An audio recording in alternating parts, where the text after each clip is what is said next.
In today's video, we are looking at the impact of 500 miles on the New Balance 1080 version 14.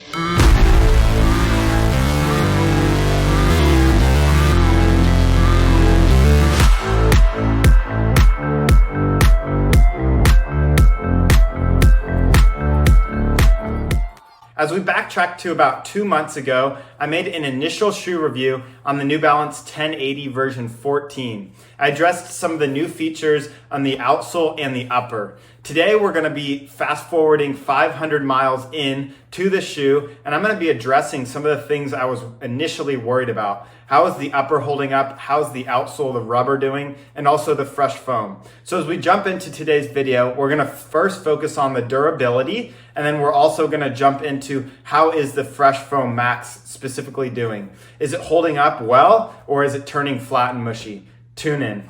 Let's first look at the durability of 500 miles on specifically the upper and the outsole of the New Balance 1080 version 14. What I appreciate so much about New Balance is that they continue to use high quality material and ingredients to ensure that the upper stays put together as the durability, the miles, and the years get taxed on the shoe. So specifically what I appreciate is that the upper, it's not becoming unglued, right? So many times people run into later down the line, the shoe, the sidewall, the heel, the front, the glue is just not high quality. And then all of a sudden there's fraying and there's tears and there's holes and all kinds of things. And if you're someone like me that loves to use your old shoes for when you need them in a pinch, when your other shoes are wet, or you're going on a hike, or you're using them for camping, just kind of as your dirty work shoes around the house, it's important that the upper stays together. That's what New Balance has done such a good job at in the past models and continue to use in the 14. I see no ungluing of any kind 500 miles in, and that makes me excited.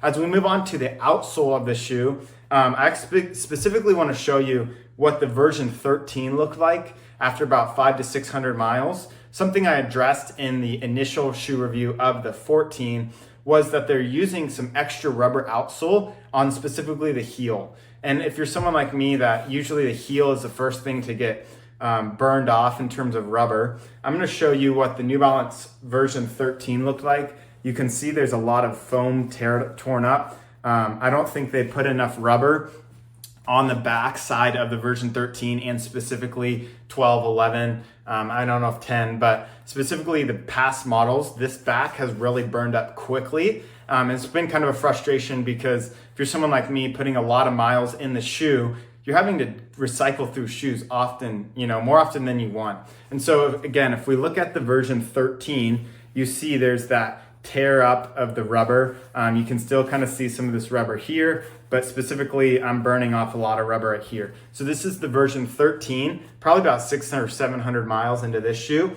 Let's move on to the 14, which specifically they put more rubber outsole right here, which I'm super grateful for because 500 miles in, I can still see the rubber outsole. Whereas 500 miles into the 13, I just saw the foam already. And usually by the time you're getting to foam, you want to get a new pair of shoes. And so I'm excited to see how much more life this rubber outsole has. I went on a 10 mile run this morning and continued to see just good durability. The roads were a little wet and they've continued to stay strong on the road. So durability wise, the upper, great job by New Balance, continuing to use high quality ingredients and materials to make sure that this is staying together. No holes, no fraying, no unglued parts. And then what I was really excited about initially in the shoe was to see where that durability came on the outsole 500 miles in. So we'll see, maybe it's going to take 600, 700, 800 miles to finally see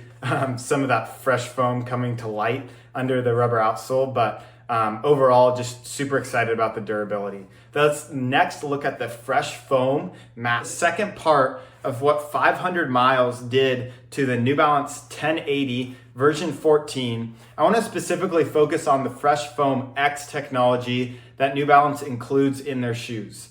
For any max cushion shoe, the big question is, how good is the max cushion? Is it too plush or is it too firm?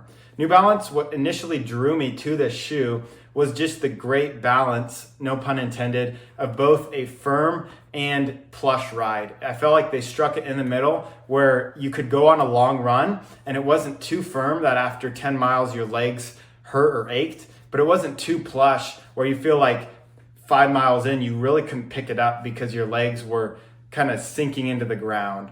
And so the big question that I had in the initial review is, after a couple 100 miles, is this gonna get really squishy and mushy? Is it gonna feel like slowly less responsive over time? And 500 miles in, I'm here to say that it's continued to be responsive. Obviously, there is some wear and tear. I'm sure it wasn't like it was on day one, but it isn't to a point where it's so noticeable where I'm like, I need to get new shoes. And so when it comes to the responsiveness of a max cushion shoe, it's important to ask yourself, how responsive is it gonna be over a long period of time? And I feel like the integrity of the responsiveness of this technology has continued to do super well. Lastly, I want to just touch on, for many people, as they wear down shoes, there's usually hot spots that open up. Maybe you rub down a heel point or the side or the front or a sidewall and blisters pop up. And this shoe has just done such a good job of preventing that. What I initially love about the New Balance 1080 version 14 is that I can put it on my shoe, or I can put it on my foot and go out on a run and really not worry about it. The last thing you want to do with a running shoe is worry about it on the run, right? You don't want to worry about, oh, this feels too heavy, or this is too mushy, or I'm getting a blister on my heel, a blister on the sidewall, maybe the midfoot's too narrow, whatever it is. And I just love this shoe because I can slide it on, whether it's a workout, an easy day, or a long run, and feel like I don't need to worry about the shoe. It's not falling apart, it's not giving me blisters, it's not too firm, it's not too squishy. I'm not gonna expect something at mile 7 because of a certain way the shoe was made. And so overall, I'm just super excited to continue using the version 14 and hopefully not buy as many pairs because of the durability of the outsole with the extra rubber that New Balance has included. So as we look at 500 miles in, I'm just here to say that this shoe has continued to do a great job. I will continue using the shoe as my primary trainer, workout shoe, and long run. So great job, New Balance, and I hope you enjoyed this video. Please like and subscribe, and we'll see you in the next one.